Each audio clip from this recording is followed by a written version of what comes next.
বন্ধুরা আমরা এখন রিয়েলমি P3 আলট্রা এখন ওপেন করছি। 8GB 256GB phone,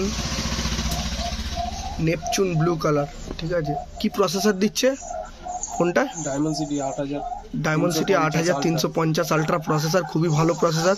6000 mAh battery, 80 ওয়াটের চার্জার, খুবই একটা ভালো পারফরমেন্স ফোন। খোল, প্রচণ্ড ট্রেন্ডিংয়ে রয়েছে ফোনটা।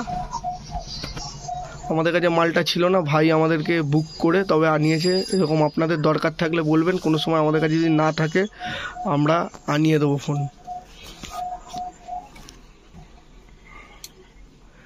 আবার সোনির ক্যামেরা আছে, রিয়েলমি ফোনের ক্যামেরা খুবই ভালো।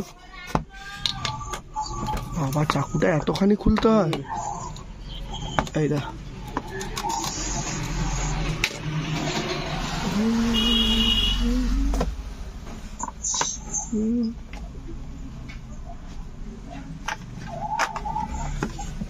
ব্যাক কভার থেকে আরম্ভ করে সবই মনে হয় দিয়ে দিয়েছে। এর ভেতরে ব্যাক কভার আছে। দেখ, ও চাইছিল হোয়াইট কালার, ব্লু কালার এসছে, কিছু করার নেই। কিন্তু ব্লু কালার একটা বেনিফিট আছে, ভেগান লেদার আছে। হ্যাঁ, কিন্তু হোয়াইট কালারটাতে নেই। অবশ্যই হোয়াইট কালারটা দেখতে ভালো, ব্লুটাও খারাপ নয়, শাইনিং করছে। বাবা ফোনটা কি পাতলা রে, অসম্ভব পাতলা ফোন একটা। ঠিক আছে, আমরা চালু করে ক্যামেরা ফ্যামেরা আপনাদেরকে দেখাচ্ছি একটুখানি।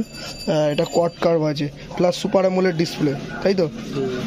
আমরা অন করে তারপর দেখাচ্ছি ফোনটা। তো দেখুন, এই হলো P3 আলট্রা। আমরা পুরোপুরি আনবক্স করে নিয়েছি। একটা ভালো জিনিস আপনাদেরকে দেখাচ্ছি। বর্তমানে এটা নতুন লঞ্চ করেছে। যাদের কার্ভ ডিসপ্লে পছন্দ নয় তাদের জন্য এটা কিন্তু কোয়াড কার্ভ ডিসপ্লে বলছে এটাকে। একদম হালকা কার্ভেরও মজা পাবেন সবই। ক্যামেরাটা দেখিয়ে দিই আপনাদের, এটা সুপার অ্যামোলেড ডিসপ্লে আছে। ক্যামেরাটা অসম্ভব ভালো ক্যামেরা। দেখুন মিস্টার অরিত্রকে, কত সুন্দর ক্যামেরা। প্লাস ফ্রন্টেও দেখুন খুব সুন্দর, দুর্দান্ত একটা ক্যামেরার কোয়ালিটি। প্লাস 6000 mAh ব্যাটারি, অনেক বড় ব্যাটারি হওয়া সত্ত্বেও কিন্তু ফোনটা পাতলা আর হালকা। তো অবশ্যই জানাবেন কেমন লাগলো। পেছনে ভেগান লেদার আছে।